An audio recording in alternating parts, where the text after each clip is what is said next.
bir yigit bor edi. Og'ir kasal bo'ldi, o'lishi aniq bo'lib qoldi, lekin jon taslim qila olmadi. Tiliga la ilaha illalloh kalimasi kelmadi. Bu haqida payg'ambarimizga xabar berilganida, ota-onasi bormi uni deb so'radi.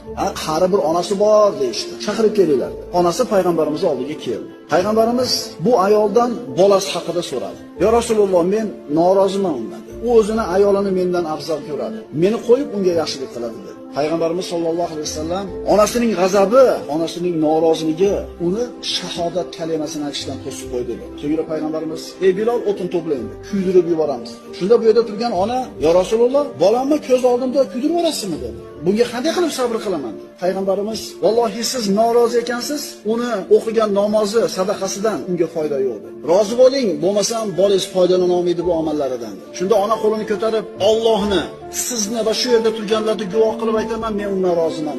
Bilol Alqamani eshigining oldiga borganda, ichkaridagi Alqama la ilaha illalloh degan kalimani aytdi. Bilol eshitdi, vafot etdi. So'ngra payg'ambarimiz sollallohu alayhi vasallamga kelib xabarni berdi. Alqama vafot etdi. Yuvishdi, kafanlashdi. Payg'ambarimiz janozasini o'qidi. So'ngra uni qabrini bir chetida turib aytdiki: "Ey muhojir va ansorlar, kim onasidan ayolini afzal ko'rsa, bas unga Allohning la'nati bo'lsin. Kim ayolini onasidan ustun ko'rsa, bas unga Allohning la'nati bo'lsin" dedi payg'ambarimiz sollallohu alayhi vasallam.